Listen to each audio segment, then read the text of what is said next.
With your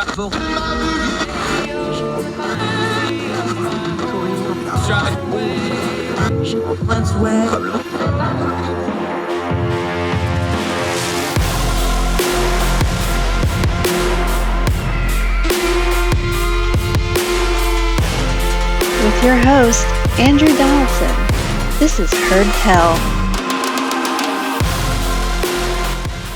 Welcome back to Heard Tell. Okay, let's go back over to the UK. Everybody's had their little break from our UK news for the last few weeks we've been going through.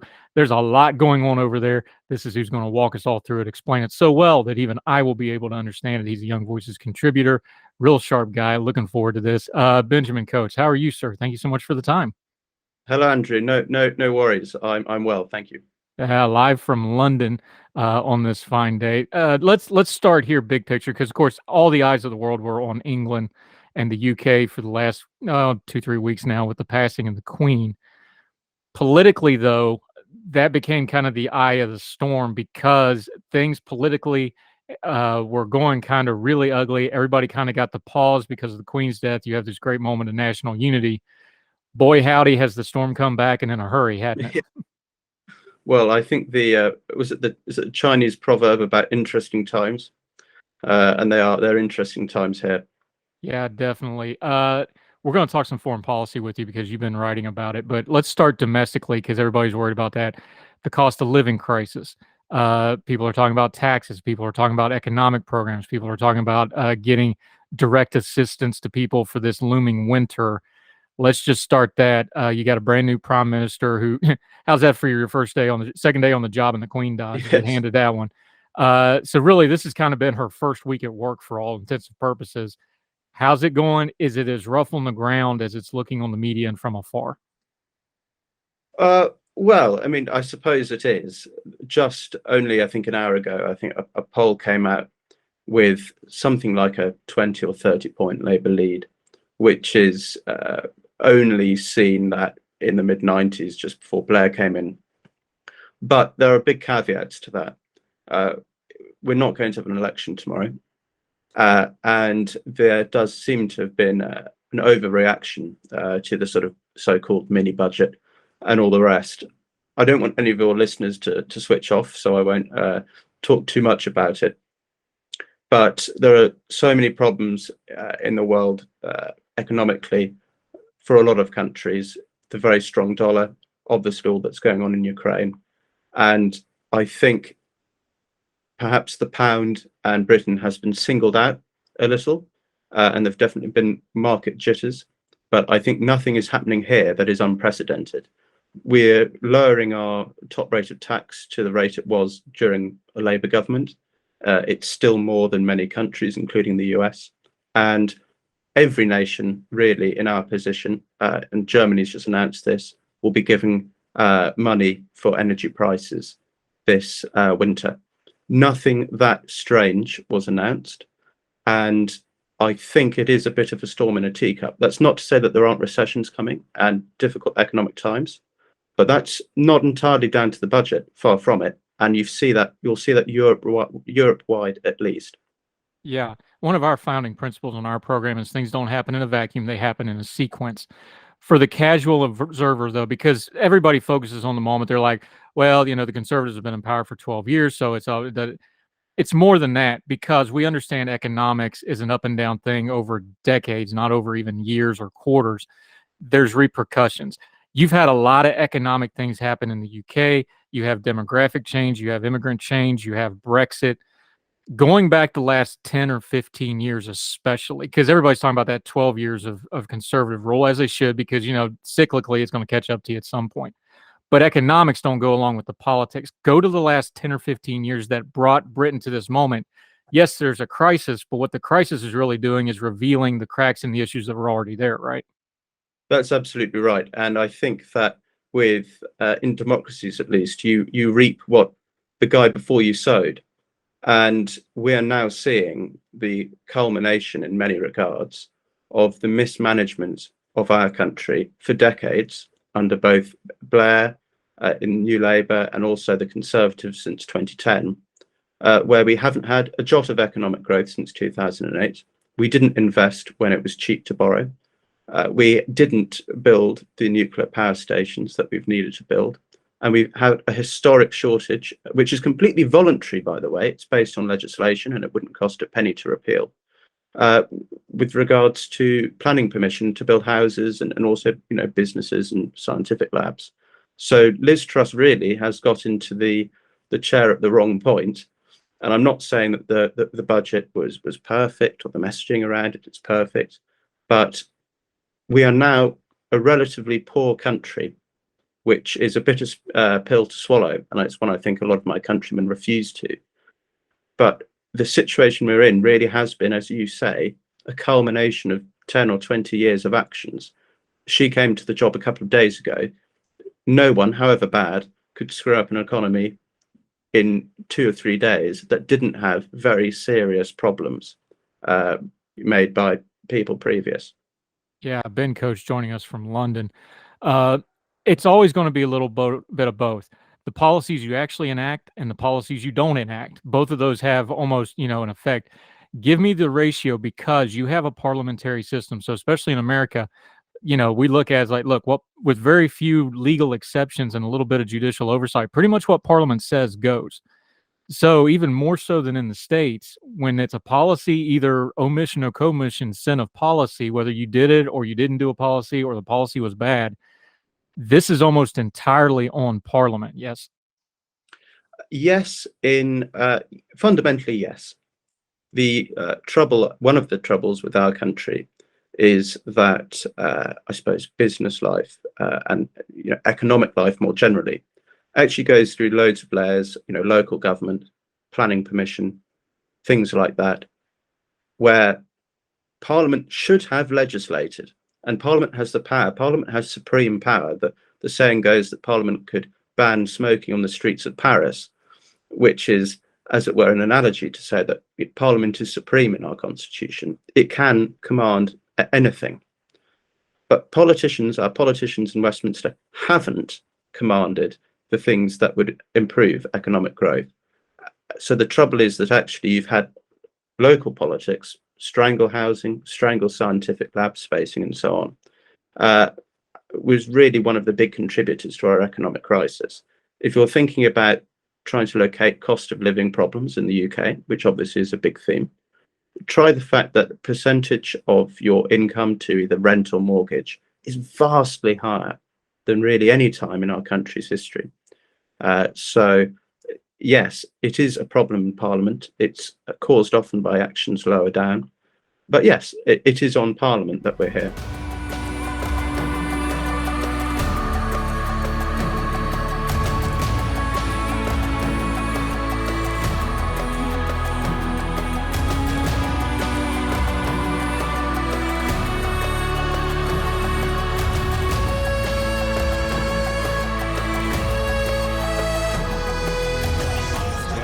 Coach joining us. Let's talk prime ministers. You got the brand new one in Liz Truss. You had Boris Johnson, of course, Theresa May before her, and then we can go on back as far as you want to go. I think she's purposefully, and it's part of her character. Boris, good, bad, or indifferent, was a bit of a circus at all times. Even when you're doing something he liked, It was still a circus. I think she purposefully set a sober turn in her demeanor. Her first prime minister questions was very by the book, better matter of fact. It seems to me that she gets the moment. Does she really have a whole lot of options here? Because like you said, it's probably an overreaction right now. And you're talking, let's be honest, the stuff they're doing with this budget, this is wonky terms. This is tax rates. This is, marginal incomes. This isn't really good messaging stuff. And everybody's aware that winter's coming, and this winter is going to be hard no matter what you do. You already touched on it. Practically, there's probably not a lot of levers she has to pull here. What should this government be doing messaging-wise to try to maybe get something out to the people? Because just talking about tax rates ain't going to hack it. No, and the optics of doing a tax cut, whatever the merits of the policy, was appalling. Announcing a cut to the top rate of tax at this moment was an appallingly bad maneuver in terms of appearances to people on the street. But it's really, really insignificant. The cut to the basic tax rate costs far more, and Labour say they're going to keep it. The energy cap costs a lot more, and we're going to keep that. Everyone wants to keep some sort of subsidy for energy, otherwise people will simply freeze to death given events. What needs to be the messaging really is that economic growth, which is what they've set out to do, is the only way out, medium to long term, of the decline that this country has seen, arguably since the end of the Second World War. It has been a century almost of decline, and what we need is economic growth. The top rate of tax cut was a bad decision in terms of optics. It doesn't actually change much economically. The message needs to be that we need growth, and also that people are going to be supported, because in the whole fuss we've had, people are completely forgetting the quite generous energy subsidies. And there have been all sorts of graphs on Twitter and in the papers which show that people on higher incomes benefit from the income tax decreases. Yes, that's true. But if you add in the very substantial reduction to people's energy bills, that completely flips it around. Because naturally, let's say you're doing very well, you're doing extremely well, doing $500,000 a year. Naturally, on a graph, you are going to benefit a great deal from the cut in 45% going down to 40% of the top rate tax. But you're probably not going to notice the energy subsidy. Yet, let's say you're on £25,000 a year. Okay, you're not going to get a great deal of benefit at all from the cut in tax, but you will see a vast help from this energy subsidy. So there needs to be the messaging that we need growth, and there needs to be the messaging that actually there is help. Ignore what's on, the news, ignore what the stock market does over the course of 2 or 3 days. Markets panic, people get on bandwagons. There's help and we need growth. That's what I'd do.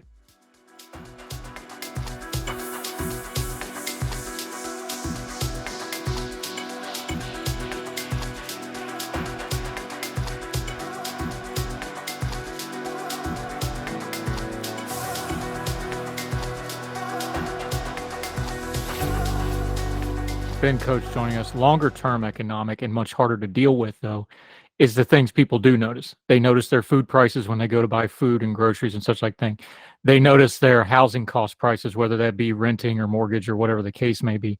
Those are things that are lagging indicators. Those aren't things you're going to be able to just, helicopter money, we call it economically. You're not going to helicopter money food costs. That's a longer term thing.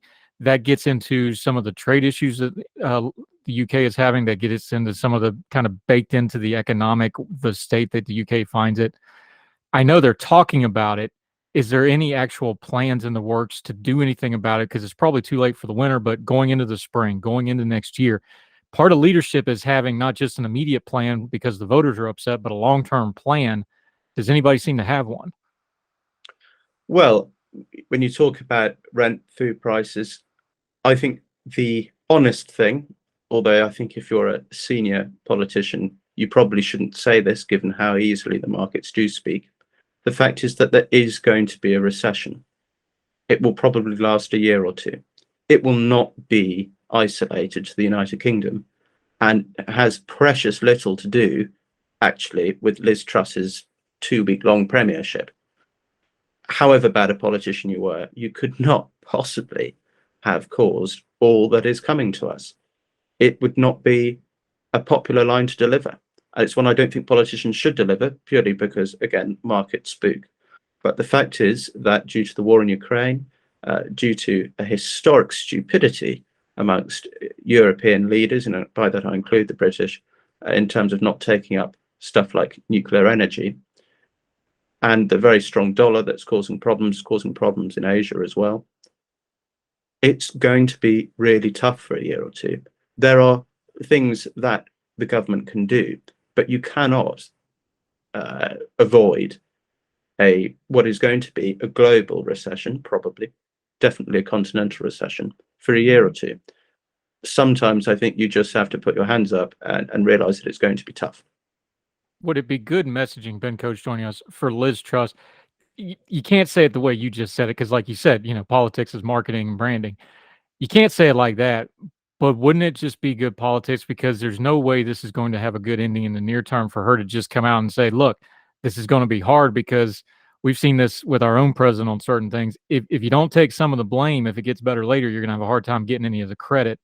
Should she get out in front of this a little bit? How much honesty is needed for the moment? How much honesty is too much honesty with the I hate to use the term because it gets into economic stuff, but there's going to be some bad times coming soon. There's going to be some, there's going to be some attrition here, just bluntly.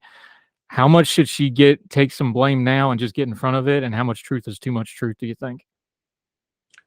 Well, I suppose that the truth would almost be that her taking any blame would be a little wrong.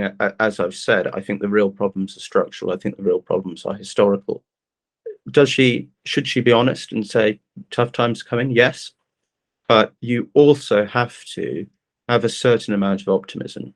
There are very, very significant gains that a government can make in terms of our economy by deregulating, because we've got some very poor regulations that actually don't cost a penny. They cost the salaries of whoever is rewriting the legislation.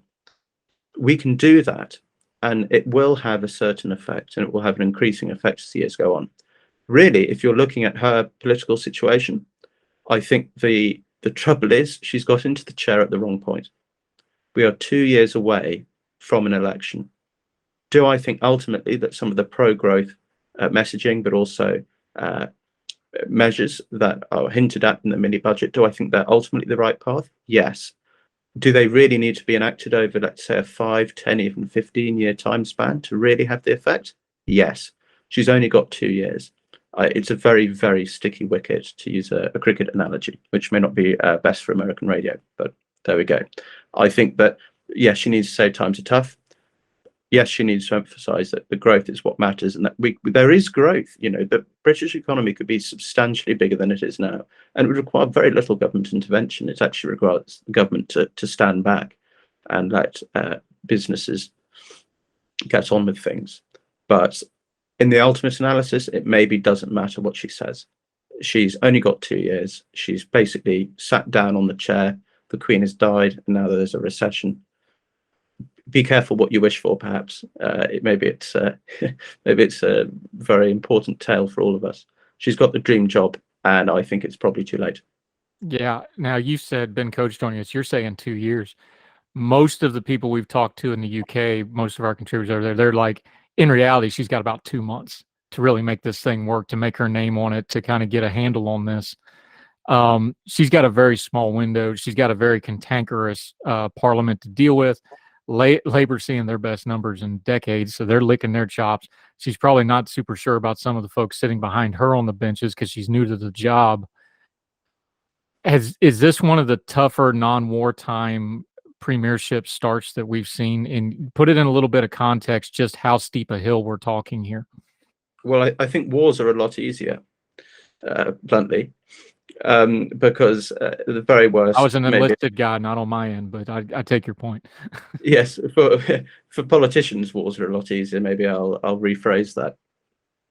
It's extremely tough, and I think that if she did pull off even a very slim majority at the next election, it would be a real comeback story, possibly even worthy of a feature-length film. It is very tough, and there's really no sugarcoating that can improve that. But I think it would be tough for anyone in that position. And whether that she may survive, let's say they lose the next election, would she survive to fight another election? Probably not. But I think you've got to have a certain amount of admiration for her for trying.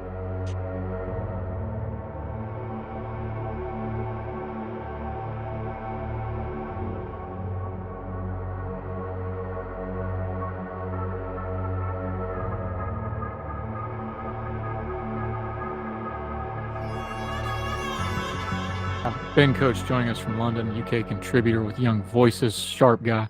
Let's talk foreign policy, something that's kind of up your alley. Meanwhile, while all this is going on, the world keeps turning. That's just the way things are. Yes. The UK has some pretty serious foreign policy issues going on. Domestically, they've got plenty of issues like we just detailed, but even inside the domestic, Northern Ireland's a problem. They've got the Channel migrate problem. Wider than that, though, they've been getting credit for their support of Ukraine. You've done some writing, though. The Royal Navy, which, for a long time, the standard of the world and Britain's pride in a lot of ways, their national pride, not in great shape right at the moment. I know that seems like maybe a smaller priority to, food prices and stuff, but you can't be a world power without a world power military. And there's some cracks that are very apparent, and you've been writing about it when it comes to the Royal Navy. Well, there are, and I think problems with your military, if you are indeed a sort of a global player, don't matter until they do, and when they do, they matter a great deal. And you've seen this with Russia. Russia, on paper, had a very strong military. Some said it was the second strongest military in the world after the United States. We've seen really what happens if you maybe have the numbers on paper, maybe even have the tanks or the artillery pieces or whatever. But if you don't have the right sort, and if you're not properly trained and so on, that means very little. Now, when you look at the Royal Navy, the training is excellent. A lot of the ships, they're modern. A lot of the radars, all the rest, and the fighter aircraft that we share with you, we buy the F-35 like you do, are excellent. So you might be wondering, well, what's the matter? The trouble is that we don't have enough aircraft. We can fly off carriers, and we don't have the missiles to fire off them, and we don't have the missiles that we need to fire off our ships. There was a recent House of Commons sort of session where they described our Navy as a porcupine Navy, which is to say that it's more than capable of defending itself, but it has extremely little ability to actually reach out and attack. And that's the big problem. And that we'd see that as a problem if we go to war over Taiwan. Ben Coates joining us. We saw what happened in Afghanistan. The American pullout made a mess. Our British friends stood with us through the mess. They carried a lot of that burden, frankly, honorably and very heroically, by the way. We've been allies for a long, long time. The special relationship, look, my military service, we did lots of cross stuff with the Brits. I always enjoyed working with them for a lot of reasons. Not to mention that the Queen still let them drink deployed and we weren't allowed, but we'll talk about that some other time. But it's an amazing relationship, and one that both parties really enjoy getting to work together and serve together. We trust each other. I don't know that trust extends to the bureaucracies that manage our militaries. In the U.S., of course, there's the massive military-industrial complex. There's a lot of bureaucracy that's involved. For an audience that's not familiar with it, what is the state of the political and the bureaucratic part of the UK's armed forces, Whitehall? What is its standard? Is the bureaucracy the problem? Is it the politics of it? Is it the higher leadership? Because the frontline troops are excellent. I will attest to that personally. We saw them in Afghanistan. The bravery's still there. So the problem's got to be coming from the top, yeah? Oh, yes, absolutely. And thank you for your kind words. And I know for a fact that British troops always think highly of the American ones with whom they train, alongside whom they fight. I don't think the problem really is necessarily anywhere within our military. The problem, and I hate to sound like a broken record, but history, both recent and more generally, hasn't been so kind to us. Since the end of the Cold War, and particularly after the financial crisis in 2008, the British Armed Forces received exceptionally little funding. Further, they were expected to operate in Afghanistan and Iraq out of their budget, which diminished it further. And yet another problem was that naturally, when you're having all those counterinsurgency operations, there's a very, very tempting thing to cut, which is the Navy, because you can't sail many ships in Afghanistan or Iraq. You instead want to be buying things like, Humvees, which can resist mines and that sort of stuff. So the trouble is that this shortage of missiles and aircraft comes not only from low spending, but the fact that for 10, 15 years, we were fighting with you guys in the global war on terror. So funding priority has been everywhere other than what you could call great power competition and the sort of naval forces you'd need for that. Ben Coates continuing to join us from the UK. When you look at a military, though, having a military is extremely expensive. You have two concurrent events running parallel right now that I think will conflict with the UK people because you have a cost of living crisis. So it's like, well, why are we spending money on a military and a cost of living crisis? But at the same time, they all watch what happened in Ukraine. It's like, okay, this is why you spend on a military because at any given moment, some madman does something crazy, and you really, really need to have a strong military. Those narratives are going to war with each other. They always have in the history of mankind. That's just how it is in the modern world. How does that play out in the UK, though? Because they're happening at the same time. Everybody's seeing both, but one of them's hitting your dinner table and the other one's hitting your conscience. Walk us through how that's landing with the folks in the UK. Well, that's a very good point. Of course, belts are tightening, and we also need to spend some more money on defence. I suppose your second point, that obviously Ukraine's been going on, I think very few people in our country right now would question the need for sensible defence spending. Obviously, it can't be a blowout, but the problems we have, particularly with regards to the Royal Navy, are not that expensive to fix. They're not cheap, nothing in defence is, but they're not that expensive. And I think with the world as it is now, with the invasion of Ukraine, with rising tensions over Taiwan, I don't think it'd be politically too hard to sell to increase defence spending by 10 or 20%, which ultimately would not leave us with an outrageous, egregious outlier in terms of our defence spending. It would actually be very easy to get that money and more if we cut our foreign aid budget.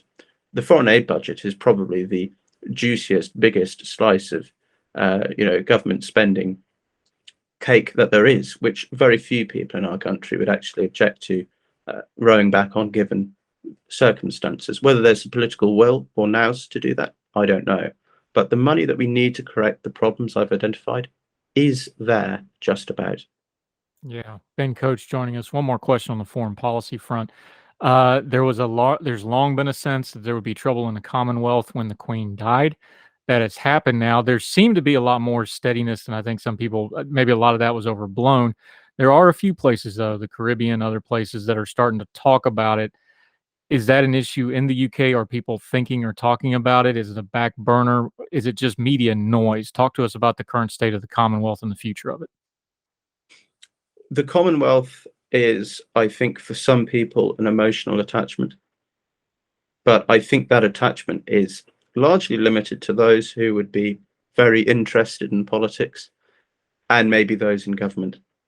The man in the street, as it were, has extremely little interest in the Commonwealth, less interest still if someone in the Caribbean doesn't want King Charles as head of state. It really doesn't matter to us. I suppose it's as blunt as I can be.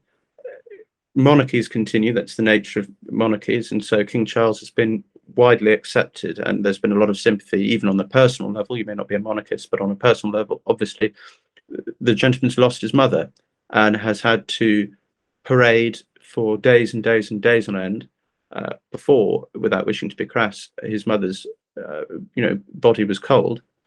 And so on a human level, there's a great deal of sympathy for him. There's no threat to the monarchy in this country. It will continue for decades, really, probably centuries at least. I think it's probably something which is going to go on and on and on. Whether it continues in Australia, whether it continues in the Caribbean, really, I think that's a matter for Australian or Caribbean politics. It's not the talking point here. Commonwealth simply has extremely little relevance to British politics and British daily life. Yeah, Ben Coates, let's loop back to where we started, something that has a lot to do with your daily life, the current economic crisis at hand. Look, politics is a minute by minute thing. You can go crazy chasing, especially if you're over here trying to pay attention to a foreign country's politics. Give us a couple big picture things to pay attention to over the next couple of weeks, whether it's a policy thing or just the general messaging. The pound's way the lowest I've ever seen it in my lifetime. I can't believe how low it is. Give us a couple things that we should pay attention to, so when it does break through our news feed, you go, oh, okay, that's one of those things I need to pay attention to that's going on over there. That's an indicator I need to watch. Well, I suppose one of those things would be how the market behaves after this shock. I think it's been a panic, and I'm not an expert in economics by any means, but I think just today the pound went up to, I think, was it $1.10, where it had been on a low, I think 1.03. So already we're seeing a bit of a recovery. That would, what I would say, be an important thing. Does the panic that we've seen over the past, few days really carry on over the next few weeks or months? I suspect not. As I said, it's going to be a recession. It's going to be a recession. And Europe-wide, it's probably going to be a worldwide recession. There is not going to be a tremendous amount of economic good news for the next few years, as awful as it is to say. But I think one of the things you'll see is definitely the markets coming to their senses a bit and realizing that nothing in that mini budget or anything else is some strange outlier. It's really economics, as usual in the grand scheme of things. There's nothing that should cause any level of panic. As to a second thing, well, I think our politics really is buried in the cost of living stuff now. I think the second thing more generally, I don't think we were directly involved, but a second thing more generally, I think, to watch in the news is how this Nord Stream pipeline stuff transpires. It seems to be the perhaps the world's highest stakes game of Cluedo or something. It's a murder mystery. Who blew up the pipeline? It seems to be in no one's interest really to do this, other than perhaps the United States, but that would obviously be an extremely rash course of action, blowing up, allied pipelines, so to speak, sort of their share between Russia and the rest of Europe. I just, on a purely personal level, fascinated. I'd be fascinated to know what was going on there, because it really you'd think it was not in the Russian interest. They can simply turn the pipeline off. I don't know why they blow it up. But yeah, we'll see. Yeah. When irrational things involve people that have already proven to be irrational, it's hard to deal with it. I have my theories. We'll keep them to ourselves for right now because we're talking UK politics with our friend Ben Coates. Love talking with you. Great information. Appreciate it. Kind of sounds like y'all just need to print a whole bunch more runs of those steady on shirts. Is that kind of how it feels right now? Yeah, I think that sort of attitude will get you a long way.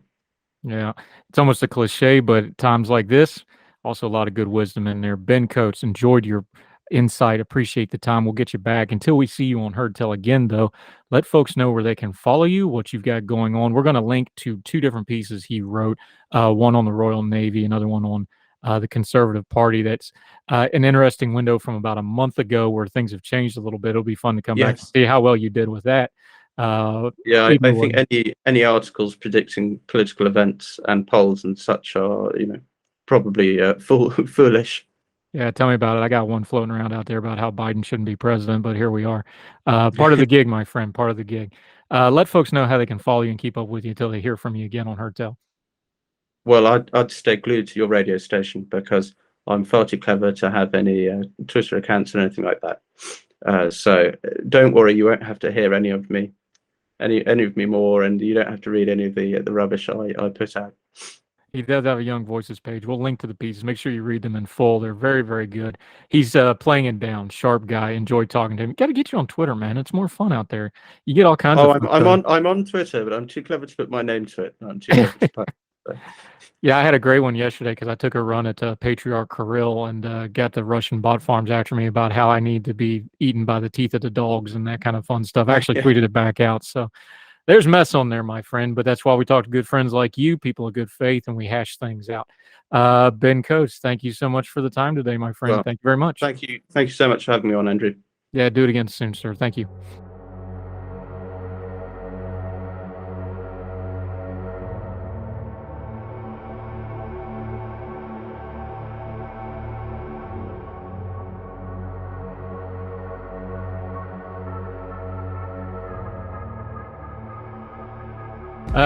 Welcome back. We are talking economics with our friend Joseph Politano.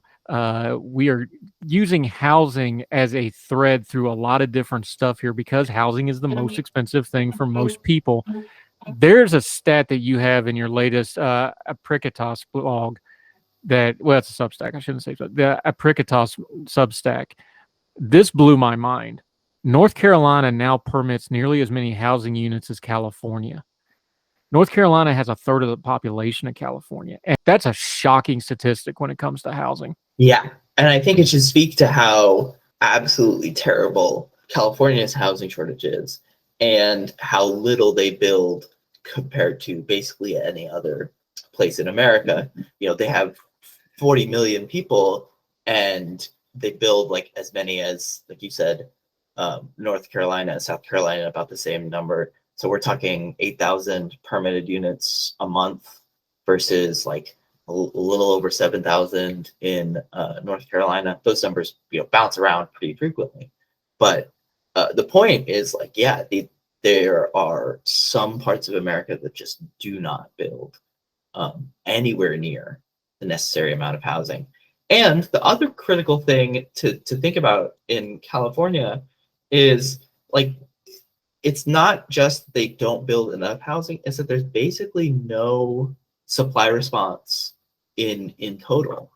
So if you look at, like, since 2017, the pace of home building in California hasn't moved. And if you've talked to anyone in California since 2015, you know that prices have gone up, you know that rent's gone up, you know it's gotten more difficult to live there. And there isn't this response of, even if you're not building enough, you'd hope prices go up, you'd hope more suppliers enter the market, you hope more construction happens. That just doesn't happen in California. And so we're talking about that, like the outlet valve is Phoenix, but the other thing is eventually it becomes a competitive advantage to try to move whatever you can out of the most expensive areas, just save on cost.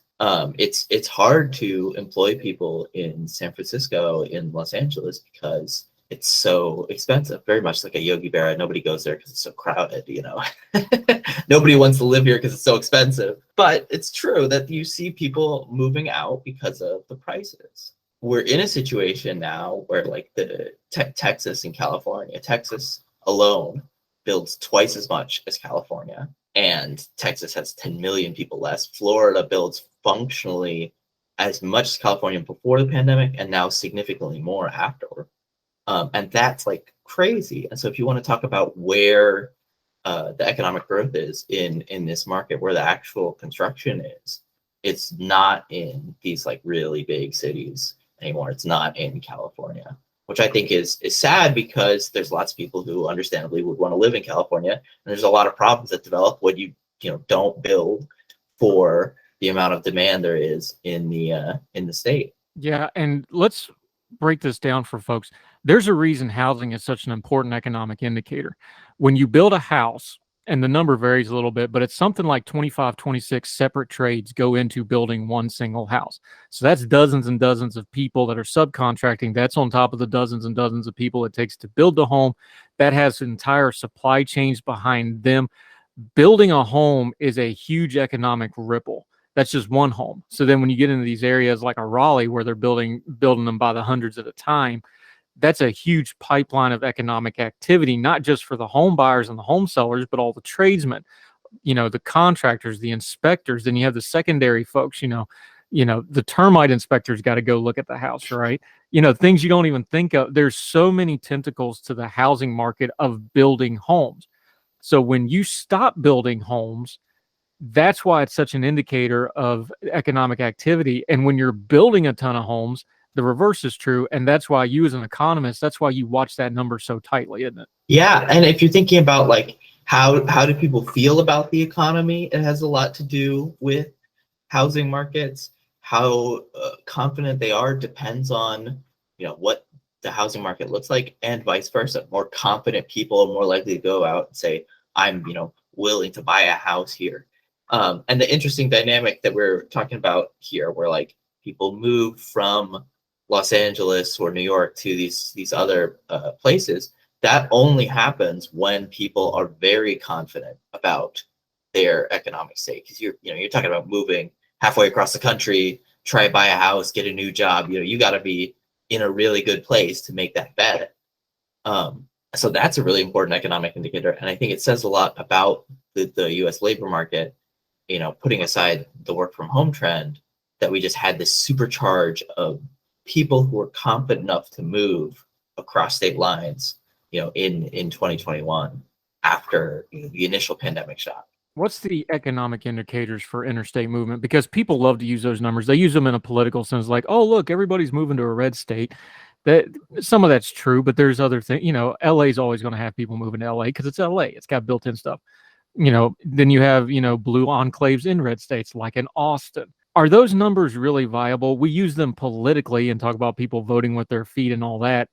But those kind of numbers can also be a little misleading because, like you said, we don't have one. This is a great line, by the way. You ought to trademark it.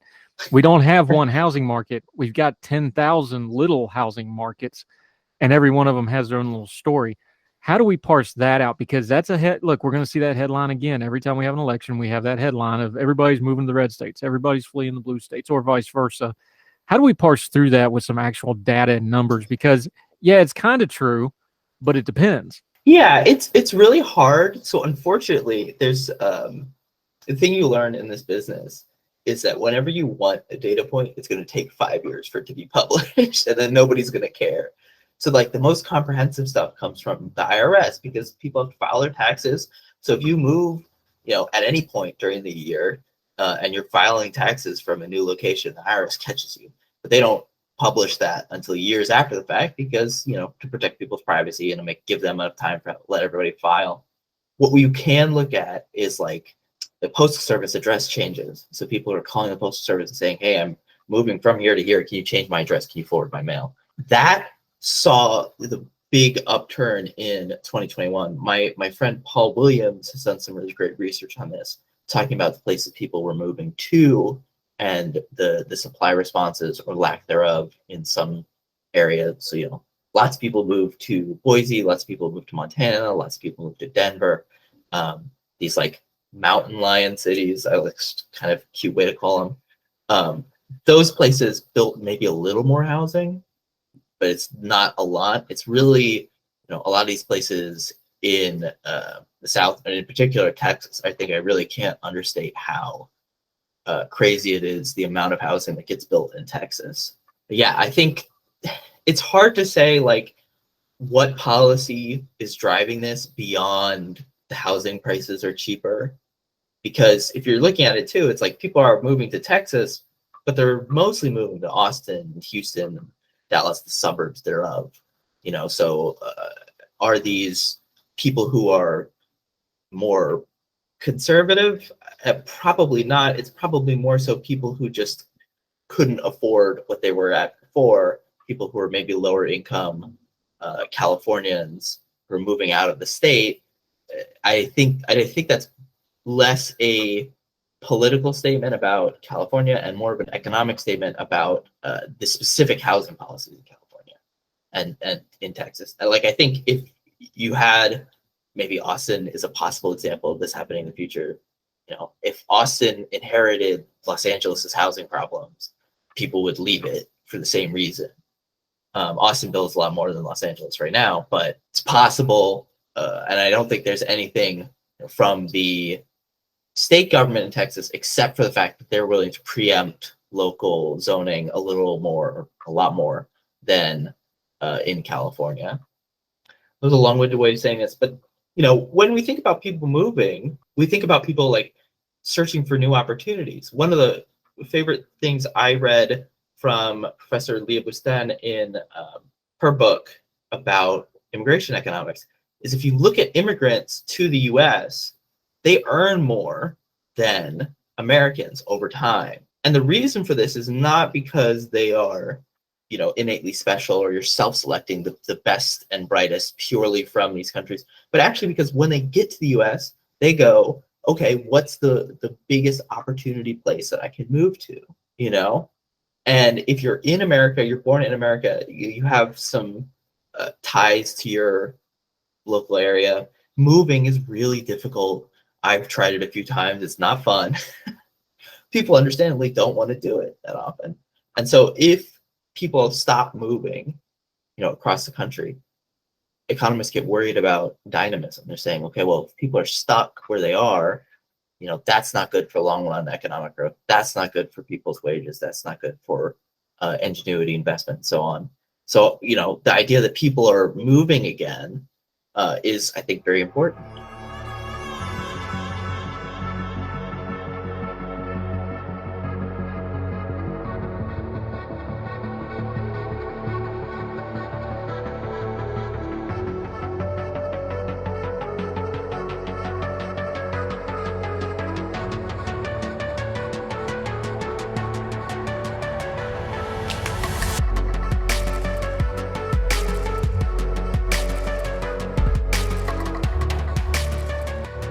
Joseph Politano joining us.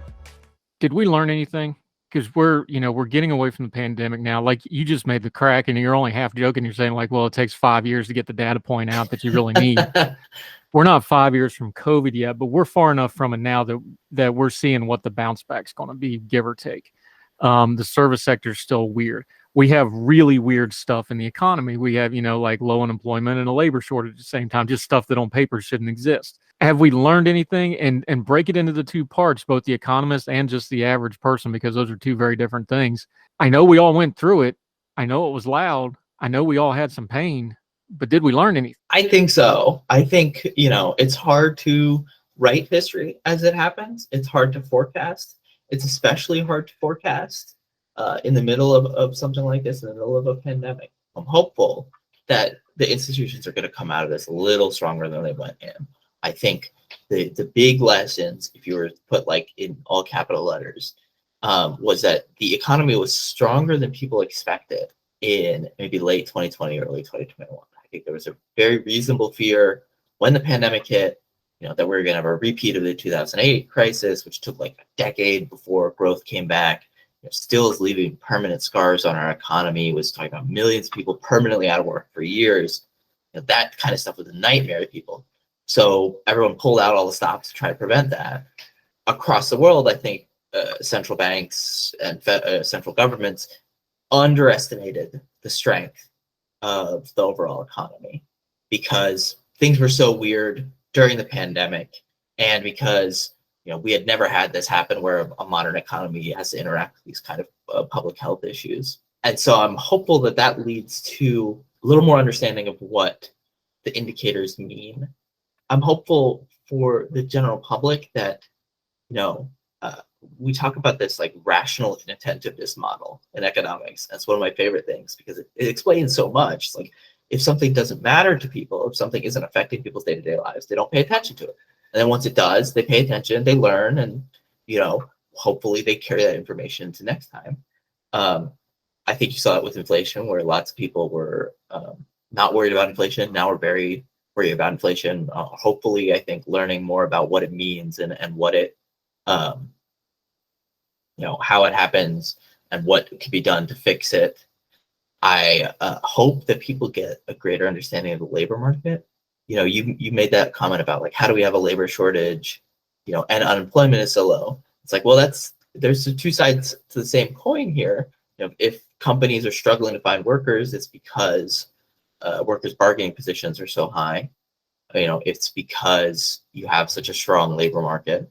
I'm hoping people appreciate that a little more, and I'm hoping that people can now recognize what a better future labor market could look like. All the music on Heard Tell is provided under a Creative Content license from monstercat.com.